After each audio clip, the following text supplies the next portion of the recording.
என்பதே அவசியமே கிடையாது. பட்டி தொட்டியெல்லாம் இருக்க இளைஞர்கள் மோக்கொண்டு ஐயாவை அறியாதவர்கள் இருக்காது. இருப்பினும் நமது இந்த சங்க கூட்டத்துக்கு ஐயா வந்தது நமக்கெல்லாம் கிடைத்த மிகப்பெரிய பெருமையாக நான் கருதுகிறேன். இருந்தாலும் சபை நாகரிகத்துக்காக ஐயாவை ஒரு வார்த்தையை சொல்லிதான் நான் அறிமுகப்படுத்த வேண்டும். அவர்களுக்கு அது பிடிக்காது.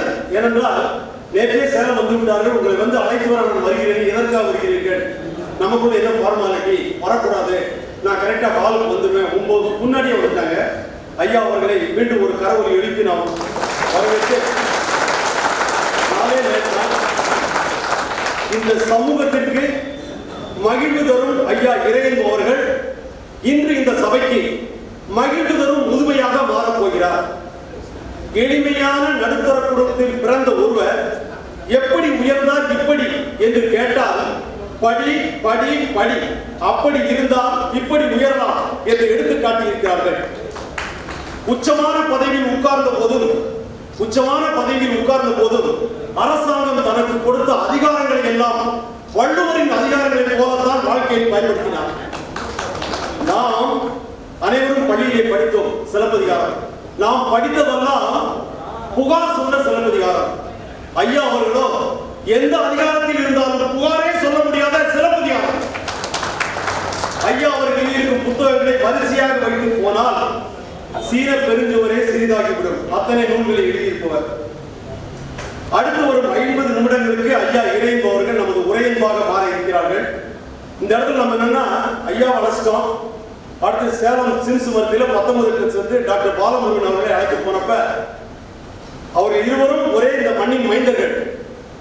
ஐயா வந்து பல நூல் எழுதியிருக்காங்க. அது மூளைக்கு சுற்றுலா நூல்லாம் அன்னைக்கெல்லாம் லட்சம் மக்கள் நாங்கள் இந்த விழாவில் கலந்துக்கிட்டோம். ஐவி சார் நாங்கள் லட்சம் கலந்துக்கிட்டாங்க இந்த விழா மூளைக்கு சுற்றுலா. அவர் டாக்டர் பாலமுருகன் சாருடைய டேபிள்ல அந்த மூளைக்கு சுற்றுலா ஐயா எழுதின புக்கு தான் இருக்கும். அப்ப கூட சொன்னாரு எவ்வளவு இன்ஃபர்மேஷன் சார் கொடுத்திருக்காங்கன்னு. சோ இதையும் தெரிவித்து மீண்டும் ஒரு முறை நமக்கு கிடைத்த ஒரு பெருமையாகவும் மகிழ்ச்சியாகவும் தெரிவித்துக் கொண்டு, ஏன்னா ஐயா அவர்களுக்கு பல நிகழ்ச்சிகள் இருக்கு, அதனால அடுத்து ஐயா அவர்களை பேச அழைக்கிறேன். மகிழ்வு தரும் முதுமையில் நமக்கு ஒரு நல்ல செவிக்கு ஒரு விருந்து கிடைக்க ஐயா அவர்களை இருகரம் கூப்பி உங்கள் அனைவரின் சார்பாக வருக வருகை நடக்கிறேன்.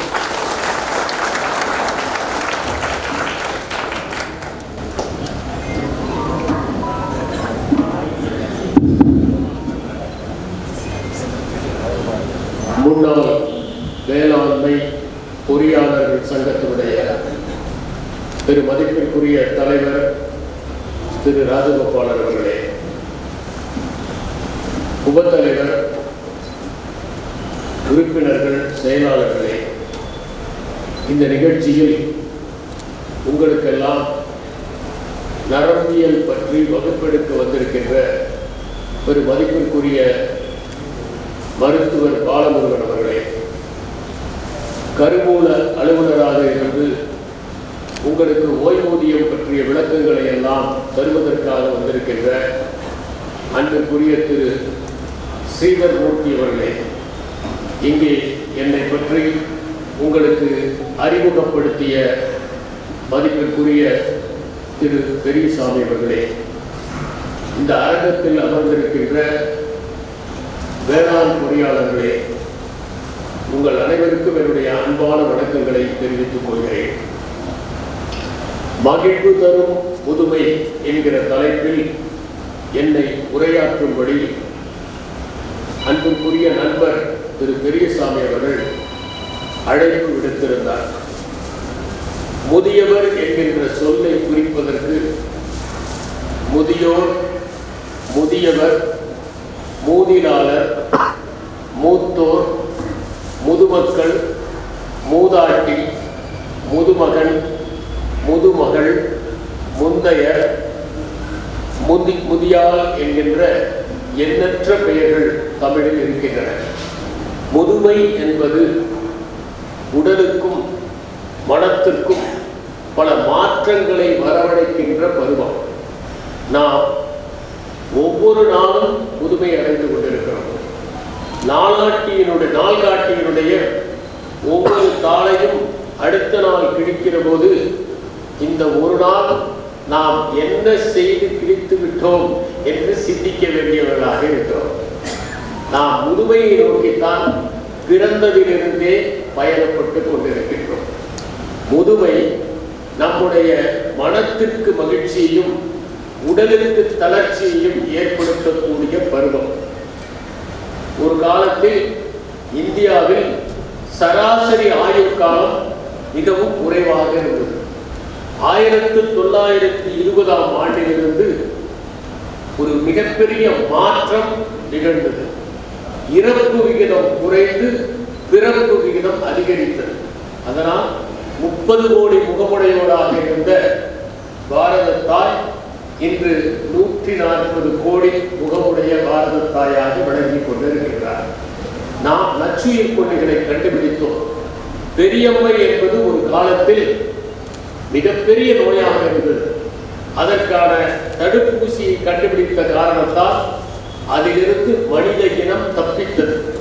காச நோய்க்கு மருந்தில்லை என்கிற நிலைமை மாறி ஓராண்டு முறையாக மருந்து உட்கொண்டால் அதிலிருந்து விடுதலை பெறலாம் என்கிற நிலை உருவானது. மலேரியாவால் பலர் இறக்கின்ற நிலை மாறி அதற்கு மருந்து சாப்பிட்டால் நிவாரணம் பெறலாம் என்கின்ற நிலைமை உருவானது. இன்று நமக்கு இருக்கிற பிரச்சனைகள் எல்லாம் தொற்று வியாதிகள் அல்ல, தொற்றாத நோய்கள் தான். நேர நெருக்கடியின் காரணமாகவும் மன அழுத்தத்தின் காரணமாகவும் வாழ்க்கை முறையின் காரணமாகவும் நாம் இன்று பாதிக்கப்பட்டு நீரிழிவு நோய், இரத்த அழுத்தம், இதய துடிப்பு போன்ற எண்ணற்ற பாதிப்புகளால் மருத்துவமனையின் கதவுகளை தட்டி கொண்டிருக்கின்றோம். ஒரு காலத்தில் முதுமை என்பதற்கான வரம்பு குறைவாக இருந்தது. நம்முடைய வார இதழ்களில் 40 வயது பெரியவர், 60 வயது முதியவர் என்று எழுதுவார். இப்போது நாம் பெரியசாமியை பார்த்து முதியவர் என்று சொன்னால் அடுத்த நாளிலிருந்தே அவர் என்னோடு பேசுவதை நிறுத்தி விடுவார். ஏனென்றால் நாம் முதியவர்கள் என்பதற்கு 80 வயது 90 வயது என்று வயது வரம்பை உயர்த்தி இருக்கிறோம். முதுமையினால் என்னென்ன பிரச்சனைகள் ஏற்படும் என்பதை நாம் முதலில் புரிந்து கொள்ள வேண்டும். கண்களில் புரை ஏற்படும். ஒரு காலத்தில் நாம் தெளிவான பார்வை இருக்கிறதா என்பதை அறிவதற்கு ஊசி நூலை கோர்ப்பது உண்டு. நாம் சரியாக கோர்த்தால் பார்வை தெளிவாக இருக்கிறது என்கின்ற பொருள் ஏற்படும். இன்று நம்மை அவ்வாறு கோர்க்க சொன்னால் 99% பேரால் கோர்க்க முடியாது. கிளௌகோமா என்கின்ற கண் அழுத்த நோயால் பாதிக்கப்படுகிறார்கள். கண்ணின் பாப்பா சிறிதாகிவிடும். காதுகளை பொறுத்தவரை நாம் வளர வளர காதுகள் மந்தமாகிக் கொண்டே இருக்கும். ஒரு கணவன் மருத்துவரிடம் சென்று என் மனைவிக்கு சரியாக காது கேட்பதில்லை என்று சொன்னார். மருத்துவர் சொன்னார், நீங்கள் எவ்வளவு தூரம் அவர்களுக்கு காது கேட்கவில்லை என்பதை பரிசோதித்து விட்டு வந்து என்னிடம் சொல்லுங்கள்.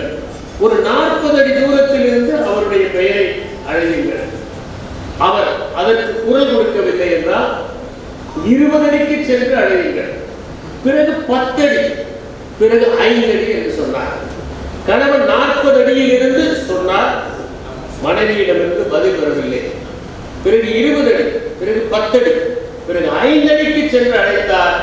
மனைவி சொன்னார், இதுவரை 4 முறை நான் பதில் சொல்லிவிட்டேன், உங்களுக்கு கேட்கவில்லை போல இருக்கிறது. ஒரு வயதான பெண்மணி, நிறைய சொத்து உடையவர். அவர் காது கேட்காததற்காக மருத்துவரிடம் சென்றார். மருத்துவர் காது கேட்கும் கருவியை கொடுத்து பொருத்தினார்.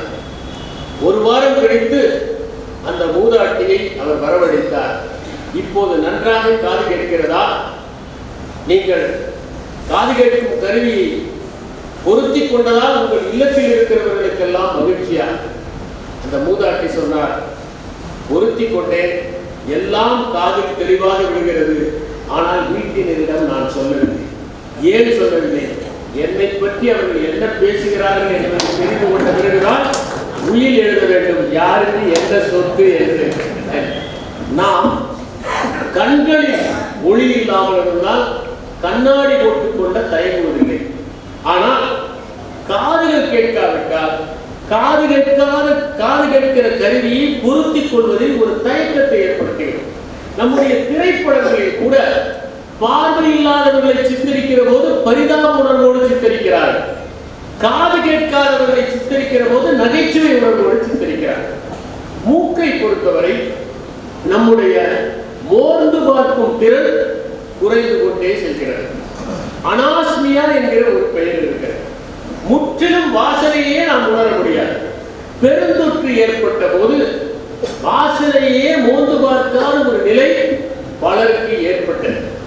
நாம் மூக்கு பிடிக்க சாப்பிடாமல் இருக்க வேண்டும் என்றால் மூக்கை பிடித்துக் கொண்டு சாப்பிட்டால் போதும். ஏனென்றால் உணவின் வாசனை தான் நம்மை அதிகம் உண்ண தூண்டுகிறது. அதனால் வாசனை சற்று குறைந்து கொண்டே வருகிற காரணத்தினால் மோந்து பார்க்கிற திறன் குறைந்து கொண்டே இருக்கிற காரணத்தால் வயதானவர்கள் வீட்டிலே பிரச்சனை செய்வார்கள். பழையபடி சாம்பார் மனமாக இல்லை, சட்னி ருசியாக இல்லை என்று. ஏனென்றால் மோந்து பார்க்கிற திறன் தான் நம்முடைய உணவுக்கு சுவையை கூட்டுகிறது. சுவை மொட்டுகளின் எண்ணிக்கையும் குறைந்து கொண்டே வரும். ஆனால் வயதானவர்கள் முன்பிடி வைத்ததைப் போல குழம்பு நன்றாக இல்லை, இட்லி சரியாக இல்லை, சட்னி நன்றாக இல்லை என்று குறைபடுவார்கள்.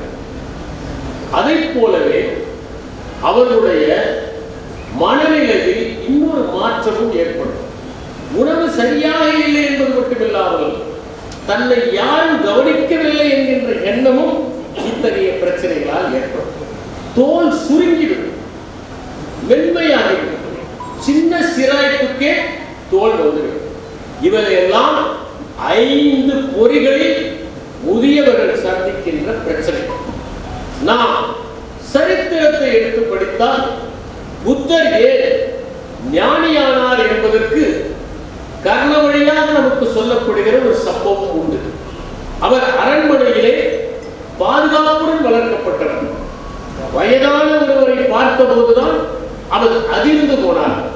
நாம இப்படி வயதானவராக ஆவோமா என்கிற கேள்வி அவருக்கு முதலில் ஏற்பட்டது என்று படித்திருக்கிறோம். முதுமையை பொறுத்தவரை நாம் ஆச்சரியப்படுகிற ஒரு நிகழ்ச்சியாக அவருக்கு இருந்திருக்கிறார்.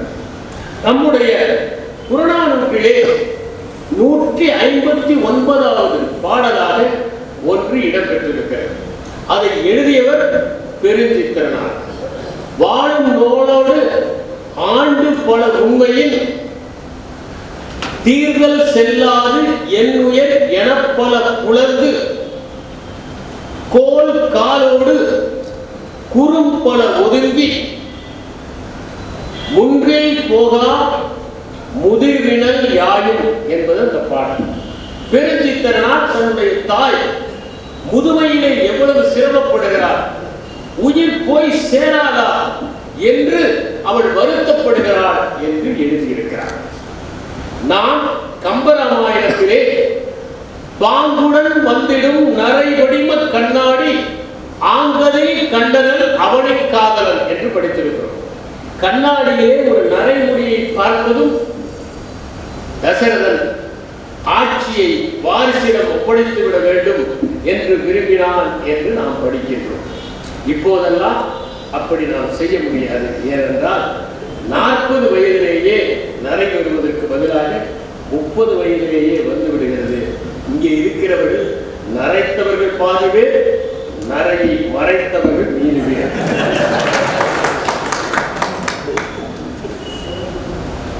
W.B. Yeats முதுமையை பற்றி கூறுகிற போது சோளக்காட்டு பொம்மைக்கு தலை இருக்கும், கை இருக்கும், கால் இருக்கும், உடை இருக்கும், ஆனால் அசை இருக்காது, உயிர் இருக்காது.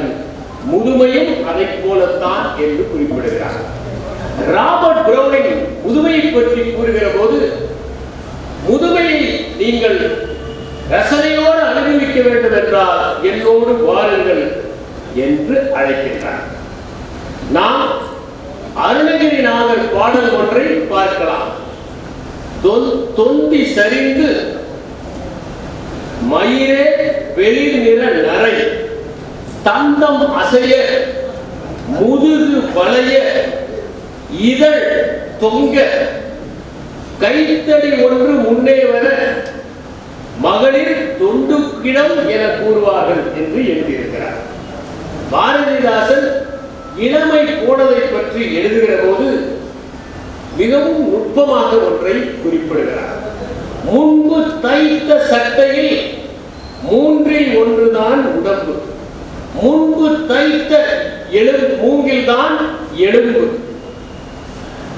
மின்று மாவிளை போல் மேனி வளவளத்தாயிற்று, மாடிப்படி ஏற வாய்ப்பில்லை, பேரர்களை ஓடி அணைக்க உறுதியில்லை என்று குறிப்பிடுகிறார்.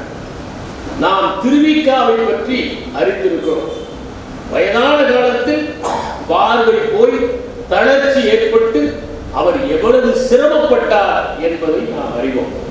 என்னுடைய தந்தை தமிழின் பால் மிகுந்த ஈடுபாடு உள்ளதாலும் திருவிக்கா அவர்களின் மீது மிகுந்த மதிப்பு வைத்திருந்ததாலும் பள்ளி பருவத்தில் சென்னைக்கு சென்று தமிழ் தென்றல் அவர்களை சந்திக்கின்றார்.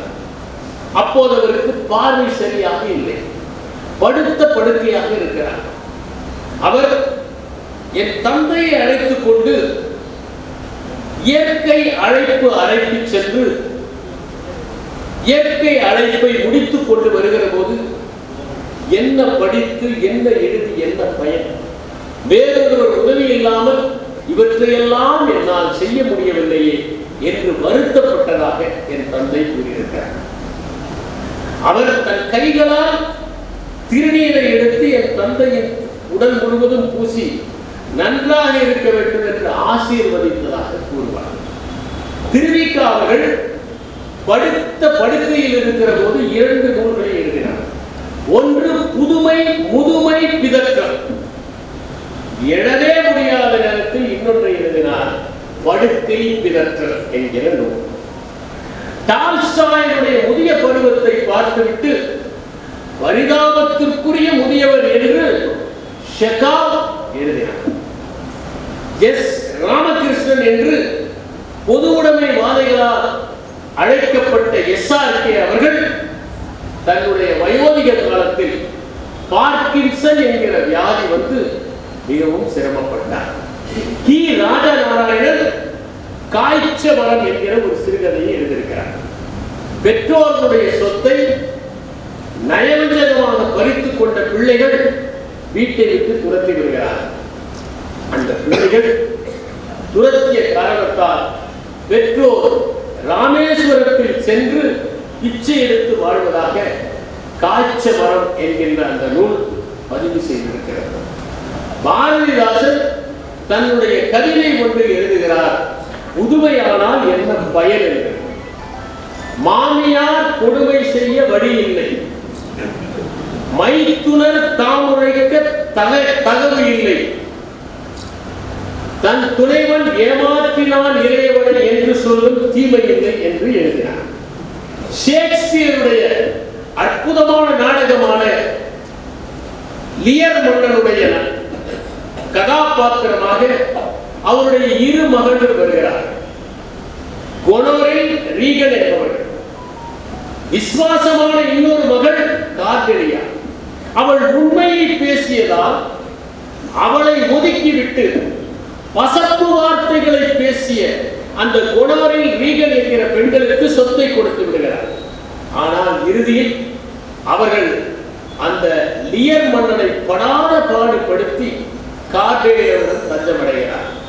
சொத்தை தவறாக பிரித்தால் என்னாகும் என்பதற்கு உதாரணமாகத்தான் அந்த லியர் மன்னன் முதியோர்களுக்காக படைக்கப்பட்ட நாடகம் என்று நான் எழுதுகிறேன். நரைகூடி கிழ பருவம் எய்தி என்று பாரதியார் கூட முதுமையை பற்றி சித்தரிக்கிறார். ஷேக்ஸ்பியர் ஒரு மனிதனின் 7 பருவங்களை பற்றி கூறுகிற போது முதுமை என்பது 2வது குழந்தை பருவம் என்று கூறுகிறார். நீங்கள் முதியவர்களை சந்தித்தால் ஒரு வகையில் அவர்கள் குழந்தைகளை போலத்தான் இருக்கிறார்கள் என்பது உண்மை. முதியோர்களை பற்றி அற்புதமான ஒரு கவிதையை கவிக்கோ அப்துல் ரஹ்மான் எழுதியிருக்கிறார். முதுமை நிமிஷ கரையான் அரித்த ஏடு, இறந்த காலத்தையே பாடும் கீரல் விழுந்த இசைத்தட்டு, ஞாபகங்களின் குப்பை கூடை, வியாதிகளின் மேய்ச்சல் நிலம், காலத்தின் குறும்பால் கார்ட்டூன் ஆகிவிட்ட மாமிச ஓவியம், வாழ்க்கை வாக்கியத்தின் உணர்ச்சிக்குறியாய் இருந்த உடல் வளைகிறது கேள்விக்குறியாய். விடைகளே புதிர்களாகும் விரத்தியில் இந்த வில் வளைகிறது. உயிர் மரணத்தை மணக்க இந்த வில் ஒடிய வேண்டுமா? உயிர்களில் தான் ஆயுதம் என்று காட்ட நடக்கும் பாதையெல்லாம் கால்களோடு கோல் சுவடு, மறுப்பதை போல் தலையாட்டுவது மரணத்தையா வாழ்க்கையா? கருப்பை தோய்த்த சாயம் வெளுக்கிறது காலச்சலவையா? இதுதான் கேசங்களின் அசல் நிறமோ? அப்படி என்றால் முதுமைதான் மனிதனின் நிஜ வடிவமோ? இளமை வெறும் ஒப்பனையோ? இந்த நரை ஓடி களைத்த குதிரை மூச்சு காற்றா? இந்த நரை எவனவெல்லாம் வடிந்த நுரையா? இந்த நரை விதவை இயக்கங்களின் வெள்ளாடையா? வெற்றிலை போட்ட அனுபவங்கள் தடவிய சுருக்கங்கள், சுருக்கங்கள், உயிர் எழுதுகிற ராஜினாமா கடிதத்தின் வரிகள். இருமல், இது இருமல் அல்ல. மரணம் உயிர் வீட்டு கதவை இடிக்கும் ஓசை. கண்கள் ஒளிமங்கிய தீபங்கள்,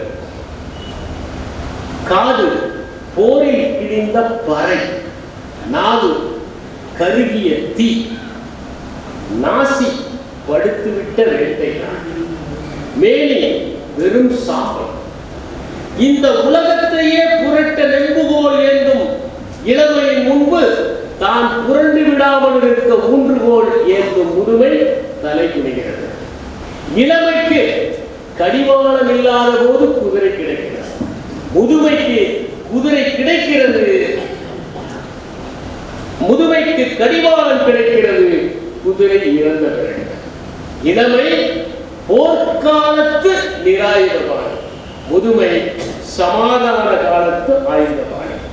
முதுமை போதி மரம் தான், ஆனால் சிலர் தான் புத்தராகிறார்கள், மற்றவர்கள் தூங்கி விடுகிறார்கள் என்பதுதான் அப்துல் ரஹ்மானுடைய கருத்து. முதுமையில் என்ன நிகழ்கிறது என்று பார்த்தால் உடல் ரீதியாக சில மாற்றங்கள் நிகழ்கின்றன. நமக்கு தளர்ச்சி ஏற்படுகிறது, உடல் பலவீனமடைகிறது, தாக்கு பிடிக்கும் சக்தி குறைகிறது. நம் காதுகளில் இருக்கின்ற அரைவட்ட கோலங்கள் பாதிக்கப்படுகிற காரணத்தால் விழுந்து விடுகிற பயம் எப்போதும் முதுமைக்கு இருக்கிறது. மூட்டு வலி, நீரிழிவு, இரத்த அழுத்தம், இதய நோய் போன்றவை ஏற்படுகின்றன. நம்முடைய நோய் எதிர்ப்பு சக்தி குறைகிறது, பார்க்கிற திறனும் கேட்கிற திறனும் குறைகிறது, பற்கள் விழுந்து பிரச்சனை ஏற்படுகிறது. நாம் ஞாபக மறதி போன்ற நோய்களால் பாதிக்கப்படுகிறோம், அல்சைமர் போன்றவற்றால் தாக்கப்படுகின்றோம். நம்முடைய மரணம் ஏன் நிகழ்கிறது என்பதை பற்றி மிக அழகாக rise and fall of the third chimpanzee என்கிற நூலில் ஜேரட் டைமண்ட் குறிக்கிறார். நீங்கள் ஒரு காரை வாங்குகிறீர்கள், 5 வருடம் ஓடினால் அது பழுதாகிவிடும். அப்போது அந்த காருக்கு நீங்கள் தங்கத்தால் பேரிங் போட மாட்டீர்கள். எது குறைந்தபட்ச செலவோ அதை செய்து காரை ஓட்ட முற்படுவீர்கள். அதை போலத்தான் நம்முடைய உடலும் மரணத்திலிருந்து தப்பிப்பதற்காக தேவையான சில மராமத்து வேலைகளை செய்வதால் பற்கள் விழுந்து விடுகின்றன, பார்வை குறைகிறது, மூக்கின் மோந்து பார்க்கும் திறன் குறைகிறது. இவற்றையெல்லாம் நாம் ஏற்றுக்கொள்ள வேண்டியவர்களாக இருக்கிறோம். மன ரீதியாக ஒரு தனிமையான உணர்வு நமக்கு ஏற்படுகிறது. மற்றவர்களெல்லாம் நம்மை புறக்கணிக்கிறார்கள் என்பதை போன்ற எண்ணமும் ஏற்படுகிறது. நோய்களை குறித்து ஒரு பயம், எந்த நோயை பற்றி பேசினாலும் நமக்கு இருக்குமோ என்கிற பயம். மரணத்தை குறித்து ஒரு பயம், ஏனென்றால் நம் சமகாலத்தில் சில பேர் இறந்து விடுவார்கள். அப்போது நமக்கு மிகுந்த அச்சம். அண்மையிலே என்னுடைய மூத்த அதிகாரி ஒருவரிடம் பேசினேன். அவருடன் பணியாற்றிய இன்னொரு அலுவலர் இறந்து விட்டார். இவரை நான் பிறந்த நாளுக்காக வாழ்த்தினேன். ஆனால் அவர் என்னிடம் சொன்ன தகவல், என்னுடைய நண்பர் இறந்து விட்டார், நானும் ஏதோ சமாளித்துக் கொண்டிருக்கிறேன். தன்னுடைய சம வயதில் இருக்கிற போதெல்லாம் முதியவர்களுக்கு தனக்குள்ளும் ஒரு மரணம் நிகழ்ந்ததை போன்ற உணர்வு ஏற்படும். நாமும் அப்படி சென்று விடுவோமா என்கின்ற அச்சம் அவர்களுக்கு ஏற்படும். ஒரு மன அழுத்தம் அவர்களுக்கு ஏற்படும். முதுமையின் காரணமாக ஏற்படுகிற ஒரு அச்சம், பல்வேறு விதமான தேவையில்லாத குழப்பங்களின் காரணமாக ஏற்படுகிற அச்சம், ஒரு சோர்வு அவர்களுக்கு ஏற்பட்டுகிறது. அடுத்தவர்களை நாம் சார்ந்திருக்கிறோமே என்கின்ற எண்ணமும் ஏற்படும். இளமையிலே துள்ளிக் கொண்டு திரிந்தவர்கள், யாரோ ஒருவர் நம்மை பாதுகாக்க வேண்டும், மருத்துவமனைக்கு அழைத்து செல்ல வேண்டும், கையை பிடித்து கடிவரைக்கு கூட்டிச் செல்ல வேண்டும் என்று திருவிக்கா சொன்னாரே, அதை போன்ற ஒரு மனவேதனையிலே, மன அழுத்தத்திலே அவர்கள் மன ரீதியான துன்பத்துக்கு ஆளாகிறார்கள். சமூக ரீதியாகவும் அவர்கள் பாதிக்கப்படுகிறார்கள். காரணம், அவர்கள் பிள்ளைகள் எல்லாம் படிக்க சென்று விடுகிறார்கள். சென்னையில் இருக்கிற பல பேர் காலிக்கூடு அருகினால் பாதிக்கப்படுகிறார். அவருடைய பிள்ளைகள் வெளிநாட்டுக்கு சென்று விடுகிறார்கள். வயதான பெற்றோர் தடுமாறிக்கொண்டு வீட்டிலே இருக்கிறார்கள். பிள்ளைகளை படிக்க வைத்தார்கள், வெறும் வேலைக்கு செல்ல வேண்டும் என்று நினைத்தார்கள், வெளிநாடு சென்றால் பெருமை என்று நினைத்தார்கள். ஆனால் இப்போது கவனித்துக் கொள்ள யாருமே இல்லையே என்று தனிமையிலே அவர்கள் பாடுகிறார்கள். அது மட்டுமில்லாமல் பல பெற்றோர் வேறு எங்காவது ஒரு இடத்திலே சென்று தங்குவதை விரும்புகிறார்கள். மிகப்பெரிய வீட்டை விற்றுவிட்டு ஏதோ ஒரு இடத்தில் வேளாண்மைக்கு சோறு கிடைத்தால் போதும், மருத்துவ வசதி கிடைத்தால் போதும், எங்களை போன்ற முதியோர்களோடு நாங்கள் பேசிக் கொண்டிருந்தால் போதும் என்று ஒதுங்கி விடுவதை பார்க்கிறோம். சமூக ரீதியாக அவர்கள் ஊடாடுவது குறைவாக இருக்கிறது. அவர்கள் தங்களுக்கான எந்த விதமான பொறுப்பும் இல்லையே என்று நினைக்கிறார்கள். ஒரு கல்யாணத்திற்கு போனால் அவர்கள் விரும்புகிறார்கள், 20-30 ஆண்டுகளுக்கு முன்னால் நான் எடுத்து கட்டி கொண்டு செய்தேனே, இப்போது என்னை யாருமே கேட்க மாட்டேன் என்கிறார்கள். நான் என்னிடம் சொன்னால் சமையலை பார்த்துக் கொள்வேனே, என்னிடம் சொன்னால் நான் தேவையான அலங்காரங்களை செய்து விடுவேனே என்றெல்லாம் சிந்திக்கிறார்கள். ஆனால் யாருமே அவரிடம் அந்த பொறுப்புகளை ஒப்படைப்பதற்கு தயாராக இல்லை. அதனால் அவர்கள் புறக்கணிக்கப்பட்டதை போல இருக்கிறார்கள். இளைஞர்கள் இப்போது பெரியவர்களுக்கு அதிகமாக மரியாதை பெறுவதில்லை என்கின்ற உணர்வும் அவர்களுக்கு இருக்கிறது. யாராவது பெரியவர்கள் ஏதாவது சொன்னால் பெருசு சொல்கிறது என்று கூறுவதுதான் இளைஞர்களுடைய வழக்கு. அதனால் அதிலும் அவர்கள் குறுகி போய்விடுகிறார்கள். இந்த காரணங்களால் அவர்கள் சமூக ரீதியாக பிரச்சனைகளை சந்திக்கிறார்கள். பொருளாதார ரீதியாக ஓய்வு தொகை அவர்களுக்கு போதாமல் இருக்கிறது. அவர்கள் பல நேரங்களில் அதிகரித்துக் கொண்டிருக்கின்ற மருத்துவ செலவுகளை சமாளிக்க முடியாமல் திண்டாடுகிறார்கள். சில பேர் ஓய்வூதியம் பெற்று மகன்களிடம் வாழ்கிறார்கள். எனக்கு தெரிந்த ஒருவர், அவருக்கு 2 ஓய்வூதியங்கள் வருகிறது. ஆனால் மகன்கள் ஓய்வூதியத்தை பெறுகிறார்கள் தவிர அவருக்கு சூடாக தோசையை தருவதற்கு கூட தயாராக. சில இடங்களில் ஓய்வூதியம் பெறுகிற நாள் மட்டும் மருமகன் நன்றாக கவனித்துக் கொள்கிறார். மற்ற நாட்களில் அவர்களை கண்டுகொள்வதே இல்லை. இன்னும் சில இடங்களில் அவர்கள் தவறாக மகன்களுக்கு முதலிலேயே சொத்தை கொடுத்து விடுகிறார்கள். லியர் மன்னனை போல வெளியேற்றப்படுகிறார். இவையெல்லாம் பொருளாதார ரீதியாக அவர்கள் சந்திக்கின்ற பிரச்சனை. அடுத்த பிரச்சனை அவர்களுக்கான சில உள்ளார்ந்த பிரச்சனைகள். ஒருவர் அற்புதமான கவிதை எழுதினார். அவர் பெயர் சேதுமாறன். நம் சேலத்தில் தான் படித்தவர். திண்ணையிலே இருந்த அப்பா வீட்டுக்குள் போனார், புகைப்படமாக இருந்தார். இறந்த பிறகு அவருடைய புகைப்படம் வீட்டுக்குள்ளே மாட்டப்படுகிறது. அதுவரை அவர் திண்ணையிலே இருந்தார். தலைமுறை இடைவெளி என்பது அவசியம் இருக்கிறது. அதை ஒத்துக்கொள்ளதான் வேண்டும். நம்முடைய செருப்பு தான், ஆனால் வலது காலுடைய செருப்பு இடது காலுக்கு பொருந்துகிறது. அதை போலத்தான் நம்முடைய பிள்ளைகளாக இருந்தாலும் அவர்கள் நம்முடைய கருத்துக்களை ஏற்றுக்கொண்டு இருப்பார்கள் என்று எண்ண வேண்டியதில்லை. இதுவும் ஒரு சிக்கலை இல்லத்துக்குள் ஏற்படுத்தி விடுகிறது. சில பெற்றோர் நாம் குழந்தைகளுக்கு பாரமாக இருக்கிறோமே என்று எண்ணுகிறார். சில பெற்றோர் எவ்வளவு சிரமப்பட்டு வளர்த்தோம், ஆனால் இந்த குழந்தைகள் நன்றியுடன் இல்லாமல் இருக்கிறார்கள் என்று குமைந்து குமைந்து வருகிறார். இவையெல்லாம் முதுமையிலே நிகழ்கின்ற பிரச்சனைகளாக பெரும்பாலான இடங்களில் இருக்கிறது. முதுமையை பொறுத்தவரை என்னுடைய கருத்து, முதுமை வேறு, முதிர்ச்சி வேறு. முதுமை என்பது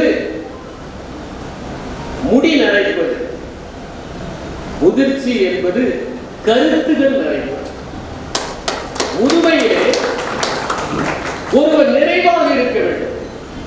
அவர் வருத்தப்படுவதற்கு எதுவுமே இல்லை. அவர் இந்த சமுதாயத்திலே எதையும் நிரூபிக்க வேண்டிய அவசியமும் இல்லை.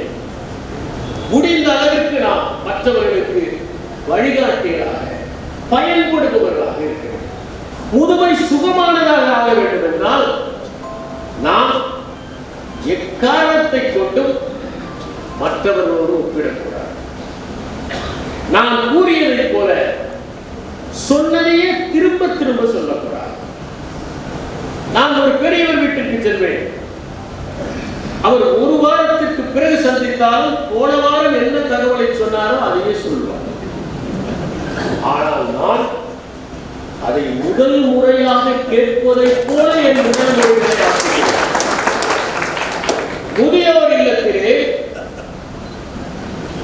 சில மாணவிகளை அனுப்பி அந்த முதியோரை சந்திக்க வேண்டும் என்று கல்லூரி நிர்வாகம் சொன்னது.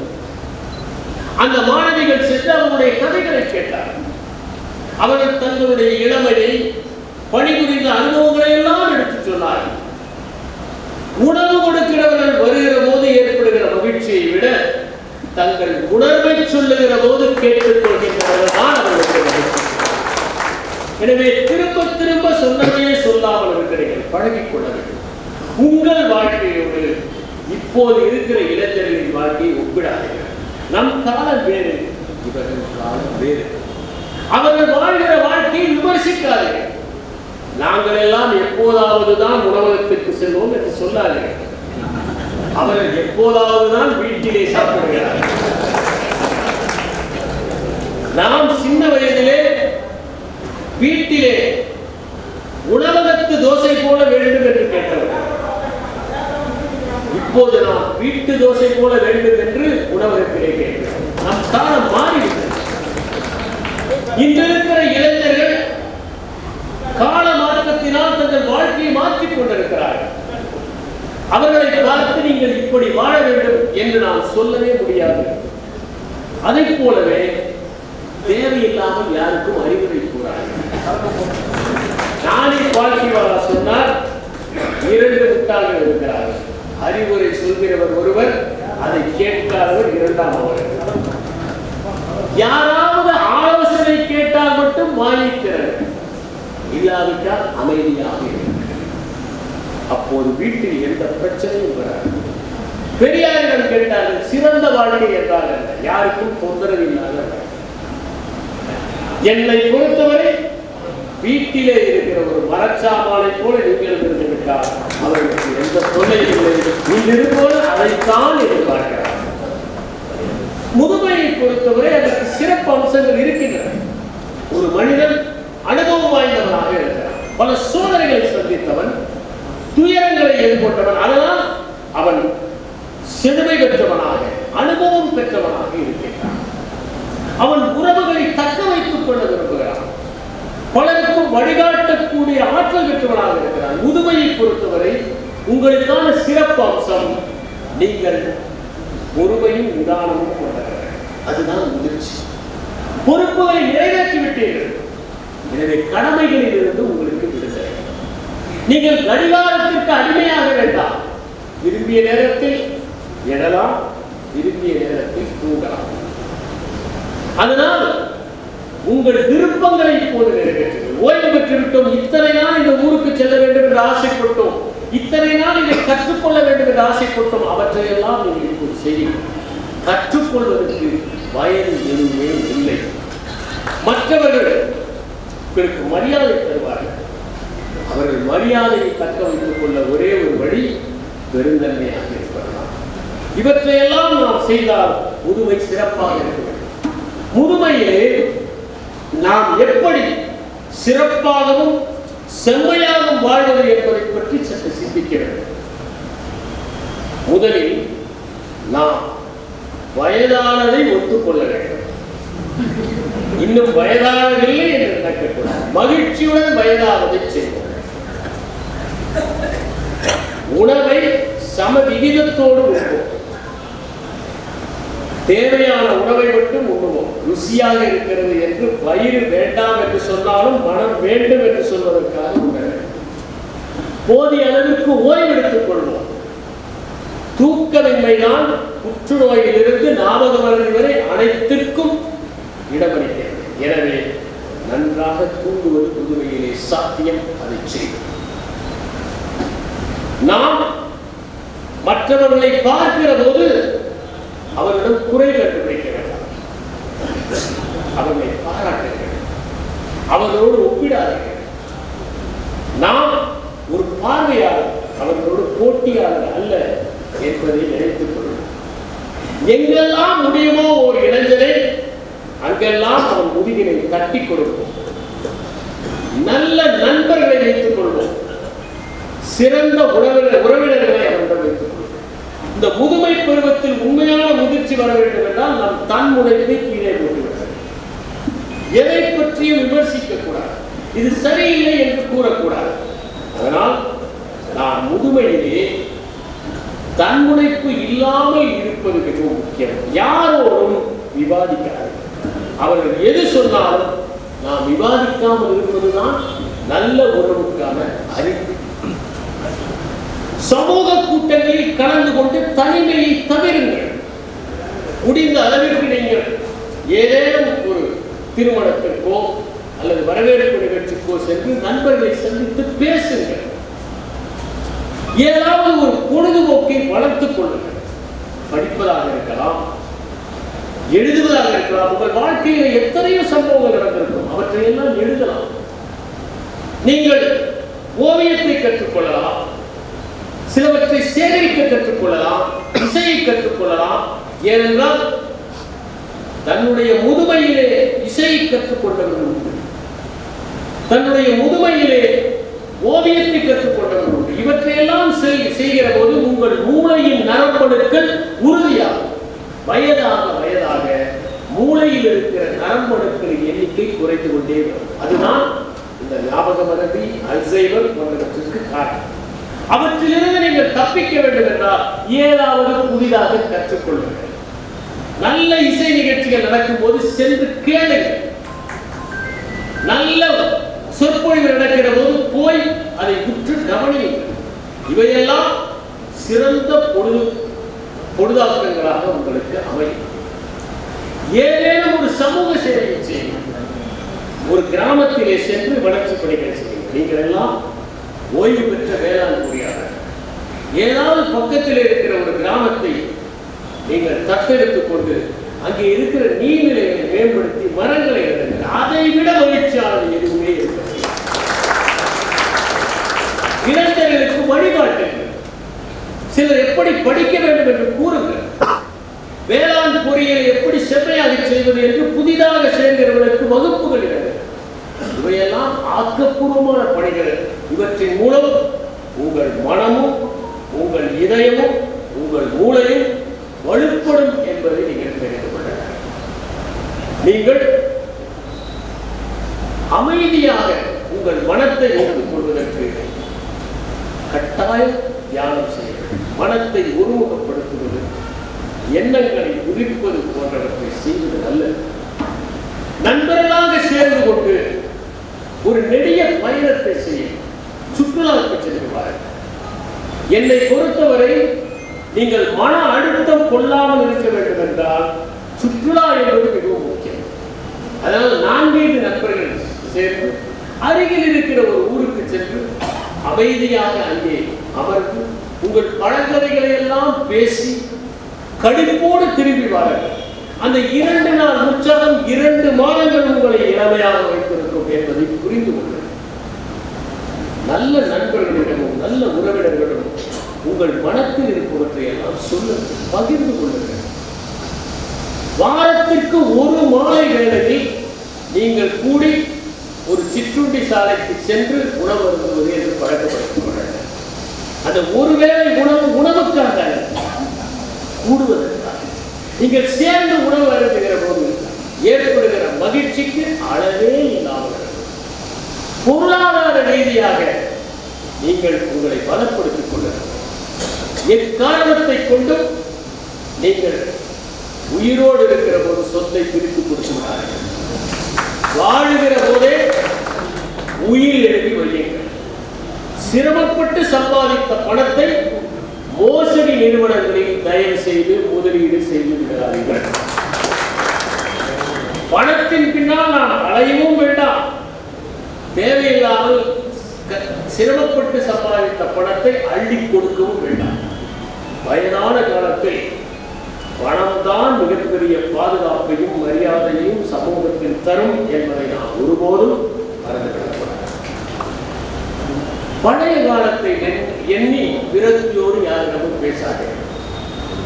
நாம் அனைவருமே ஓடி மகிழ்ந்தவர்கள் தான், உல்லாசமாக இருந்தவர்கள் தான். வாழ்க்கையில் முதுமை என்பது தவிர்க்க இயலாது. எனவே நாம் வாழ்ந்த பழைய காலத்தில் நாம் அப்படி இருந்தோமே இப்படி இருந்தோமே என்று பேசுவதில் பயனில்லை. அவை நமக்கு மனச்சோர்வையும் மன அழுத்தத்தையும் தான் தரும். அதனால் கடந்த காலத்தை பேசுவதை முடிந்த அளவுக்கு தவிர இவற்றையெல்லாம் செய்தால் நாம் மகிழ்ச்சியாக இருக்கிறோம். நான் எங்கு சென்றாலும் ஒரு புத்தகத்தை வாங்கி வருவது என்னுடைய பழக்கம். பலர் துணி வாங்கி வருவார்கள், சிலர் கலைப்பொருட்களை வாங்கி வருவார்கள், சிலர் மின்னணு சாதனங்களை வாங்கி வருவார்கள். ஆனால் நான் அந்த இடத்திற்கு சென்ற அடையாளமாக ஒரு புத்தகத்தை தான் பெற்று வருவேன். அப்படி நேபாளத்திற்கு சென்ற போது அங்கே இருக்கிற நாடோடி கதைகளை பற்றிய ஒரு புத்தகத்தை வாங்கி வருவேன். அதிலே ஒரு அற்புதமான கதை. ஒரு மன்னன் முதியோர்கள் எல்லாம் பயனற்றவர்கள், அவர்களை யாரும் வீட்டிலே வைத்து சோறு போடக்கூடாது, கொண்டு போய் காட்டிலே வைத்து விட வேண்டும், அவர்கள் சாகட்டும், நமக்கு குறைவாக செலவாகும் என்று ஒரு அறிவிப்பை செய்திருக்கிறார். ஒரு அமைச்சர் எப்படி நம்மை வளர்த்தவர்களை கொண்டு போய் காட்டிலே விடுவது, அது அநாகரிகம் இல்லையா, அப்படி செய்யலாமா என்று நினைத்தார். அதனால் தன்னுடைய வீட்டிலேயே பாதாள அறை ஒன்றை செய்து தன் தாயையும் தந்தையும் அங்கே பத்திரமாக யாருக்கும் தெரியாதபடி வைத்திருந்தார். ஒரு நாள் ஒரு பூதம் அந்த மன்னனின் அரண்மனையில் தோன்றி, நான் கேட்கிற கேள்விகளுக்கெல்லாம் நீ ஒரு வாரத்தில் பதிலளிக்காவிட்டால் உன் தலையை வெடிக்க செய்து விடுவேன் என்று சொன்னார். அது கேட்ட முதல் கேள்வி, 2 பாம்புகளை நான் உன்னிடம் தருவேன், எந்த பாம்பு ஆண் பாம்பு, எந்த பாம்பு பெண் பாம்பு என்று சொன்னார். அது இருந்த அமைச்சர்கள் எல்லாம் மண்டையை பீட்டுக் கொண்டார்கள். ஒரு வாரம் அவகாசம் இருக்கிறது, நீ சொல்லி என்று சொல்லிவிட்டு பூதம் சென்று இந்த அமைச்சர் வீட்டுக்கு வந்தார், பாதாள அறைக்கு சென்றார். தன்னுடைய தாய் தந்தையை பார்த்து கேட்டார், இப்படி ஒரு கேள்வி இதற்கு என்ன பதில்? ஒரு நல்ல ரத்தன கம்பளத்தை விரித்து அதிலே 2 பாம்புகளையும் விட்டால் எந்த பாம்பு முன்னே செல்கிறதோ அதுதான் ஆண் பாம்பு, எந்த பாம்பு பின்னே செய்கிறதோ அதுதான் கேட்பான். விடையை கொண்டு போய் சொன்னால் பூதம் அதிசயத்தது. அடுத்த கேள்வியை விடுத்தது. தூங்குகிற போதே விழித்திருப்பவனும் விழித்திருக்கிற போதே தூங்குபவனும் யார்? யாராலும் பதில் சொல்ல முடியும். மறுபடியும் வந்து தந்தையிடம் அமைச்சர் கேட்டார். தந்தை சொன்னார், மெய்ஞான பயிற்சியிலே இருக்கிற சில பேர் எந்த விதமான ஈடுபாடும் இல்லாமல் இருப்பார்கள். அவர்கள் விழித்திருந்தாலும் தூங்குவதற்குத்தான் சமம். ஆனால் ஈடுபாடு கொண்டவர்களோ தங்களுடைய தூக்கத்திலும் விழிப்புணர்வோடு இருப்பார்கள். அவர்கள் தான் தூக்கத்திலும் விழிப்புணர்வோடு இருப்பார்கள். இந்த பதிலை போய் பூதத்திடம் சொல்ல அது சரி என்று தலையாட்டு. அடுத்த கேள்வியை கேட்டார். ஒரு குவளை தண்ணீர் கடலளவு தண்ணீரை விட பெரிது, அது எந்த தண்ணீர்? மறுபடியும் தன்னுடைய தந்தையிடம் வந்து கேட்கிறார். தந்தை சொல்கிறார், அன்புடன் வயதான தாய் தந்தையருக்கோ நோய்வாய்ப்பட்டவருக்கோ தாகம் எடுக்கிற போது விற்கிற போது ஒரு குவளை தண்ணீர் தந்தால் அது கடலளவு தண்ணீரை விட பெரியது. பூதம் மகிழ்ந்து அடுத்த நாள் உடம்பெல்லாம் ஒட்டி போய் எலும்பெல்லாம் தெரிகிற மாதிரி ஒருவரை கொண்டு வந்து நிறுத்தினார். இவனை காட்டிலும் அதிகமாக பசித்திருப்பவன் யார்? யாருக்கும் பதில் தெரியவில்லை. தாய் தந்தையிடம் வந்து கேட்கிறார். அவர் சொன்னார்கள், எவன் ஒருவன் எவ்வளவு கிடைத்தாலும் இன்னும் போதாது என்கிற பேராசையால் இருக்கிறானோ அவன் இவனை காட்டிலும் அதிகம் பசித்திருப்பவன். அந்த பதிலை போய் சொல்ல மகிழ்ந்து விடுகிறது. அடுத்த கேள்வி தருகிறது. ஒரு சந்தன கட்டையை கொடுத்து இதிலே எந்த பகுதி அடிப்பகுதி, எந்த பகுதி மேற்பகுதி? பெற்றோரிடம் வந்து கேட்கிறான். பெற்றோர் சொல்லுகிறார்கள், அந்த சந்தன கட்டையை தண்ணீரில் போட்டால் எது அடியிலே இருக்கிறதோ அது அடிபாகம், எது மேலே இருக்கிறதோ அது மேல்பாகம். அதற்கும் பதில் சொல்லுகிறார். அடுத்ததாக 2 குதிரைகளை காண்பித்து இதிலே எது தாய் குதிரை? தாய் தந்தையை வந்து கேட்கிறார் இந்த அமைச்சர். அவர்கள் சொல்லுகிறார்கள், 2 குதிரைகளை நிற்க வைத்து குறைவான புல்லை அவர்கள் அந்த குதிரைகள் இருக்கிற இடத்தில் போட்டால் எந்த குதிரை தன் புல்லையும் வேறொரு பக்கம் இன்னொரு குதிரை சாப்பிடட்டும் என்று தள்ளுகிறதோ அதுதான் தாய் குதிரை. இப்படி தினமும் இவர் பதில் சொல்லுகிறாரே என்று அவர் பின்னாலேயே சென்ற அரசன் மாறு வேடத்தில் பார்க்கிற போதுதான் பாதாள அறையை கண்டுபிடிக்கிறார்.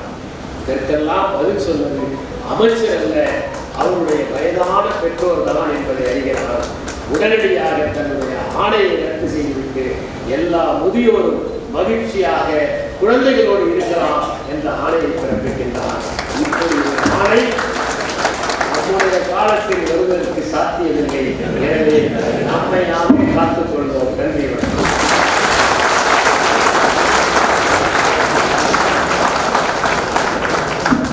மிக்க நன்றி ஐயா. 25 ஆண்டுகளுக்கு மேலாக உங்கள் அன்பின் நிலையிலும் அரவணைப்பிலும் இருந்த எனக்கே இன்றுதான் ஞானம் வந்தது. அந்த அளவுக்கு உங்கள் உரை நீங்க அனைவரையும் கட்டி போட்டது.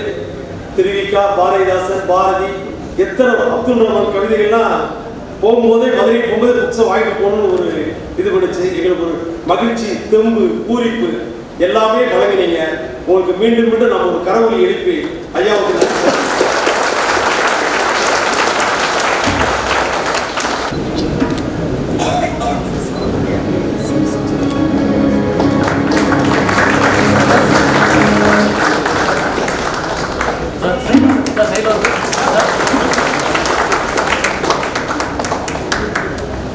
Sampai